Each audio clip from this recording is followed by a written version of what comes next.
وزیر اعظم عمران خان اور army chief general Qamar Javed Bajwa کے مابین نئے ڈی جی ISI کی تعیناتی کے حوالے سے پیدا ہونے والے ڈیڈ لاک کے دوران یہ اطلاع سامنے آئی ہے کہ گزشتہ برس عمران خان نے رولز آف بزنس میں ترمیم کروا کر فوج میں تمام اہم تقرریاں وزیر اعظم کی ایڈوائس سے مشروط کر دی تھیں۔ حکومتی ذرائع نے ابھی تک اس اطلاع کی تصدیق نہیں کی، جبکہ عسکری ذرائع بھی اس حوالے سے کوئی تبصرہ کرنے پر تیار نہیں، لیکن اندر کی خبر رکھنے والے ذرائع کا کہنا ہے کہ 2 برس قبل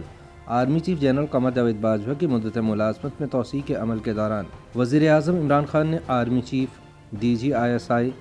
اور فوج کے دیگر کلیدی عہدوں پر تعیناتیوں کے حوالے سے قوانین میں ترمیم کروا کر وزیر اعظم کو بااختیار بنا دیا تھا۔ یہ بھی کہا جا رہا ہے کہ جس ترمیم کے تحت عمران خان نے جنرل قمر جاوید باجوہ کو عہدے میں توسیع دی تھی، اسی ترمیم کے تحت انہوں نے آرمی چیف کو قبل از وقت ان کے عہدے سے ہٹانے کا اختیار بھی حاصل کر لیا تھا۔ یہی وجہ ہے کہ ISPR کی جانب سے corps commander Karachi lieutenant general Nadeem Ahmed Anjum کو ISI کا سربراہ مقرر کرنے کے اعلان کے باوجود وزیر اعظم آفس نے تاحال ان کی تقرری کا باقاعدہ نوٹیفیکیشن جاری نہیں کیا۔ بعد ازاں حکومت کی جانب سے واشگاف الفاظ میں کہا گیا کہ ISI چیف کی تعیناتی وزیر اعظم کا اختیار ہے، لہٰذا وہ وزارت دفاع کی جانب سے بھجوائی گئی 3 ناموں پر مشتمل سمری کو مد نظر رکھتے ہوئے آرمی چیف کے نامزد کردہ 3 جرنیلوں کے انٹرویوز کے بعد ISI کے نئے سربراہ کے نام کی منظوری دیں گے۔ تاہم تازہ اطلاعات کے مطابق گزشتہ برس اکتوبر میں وزیر اعظم عمران خان نے رولز آف بزنس تبدیل کرتے ہوئے فوج میں تمام اعلیٰ عہدوں پر پوسٹنگ وزیر اعظم کی ایڈوائس کے بعد صدر مملکت کے حکم نامے سے مشروط کر دی تھی۔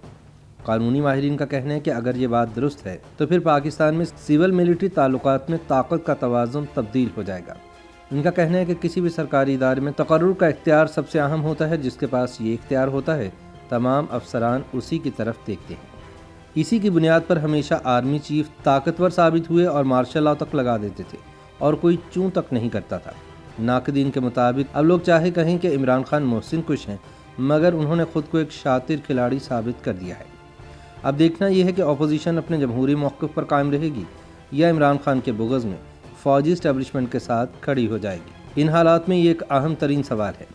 تجزیہ کاروں کے خیال میں اپوزیشن اگر اس عمل کی حمایت کرتی ہے تو وہ آئینی، جمہوری اور پارلیمانی نظام کے ساتھ عمران خان کو بھی مضبوط کرتی ہے، لیکن اگر ایسا نہیں کرتی تو وہ پرانا مارشل لاء کے خطرات والا پاکستان ہی برقرار رہے گا، جس میں کوئی بھی وزیر اعظم کبھی بھی اور کسی بھی وقت نکالا جا سکتا ہے۔ YouTube پر گوگلی نیوز دیکھنے کے لیے youtube.com کی سرچ بار میں گوگلی نیوز TV ٹائپ کریں۔ گوگلی نیوز کے پیج پر سرخ رنگ کے سبسکرپشن والے بٹن پر کلک کرنا نہ بھولیے۔ YouTube پیج پر اپلوڈ ہونے والی ویڈیوز سے باخبر رہنے کے لیے بیل آئیکن پر کلک کیجیے۔ آپ کو ہر نئی ویڈیو کے بارے میں نوٹیفیکیشن موصول ہو جائے گا۔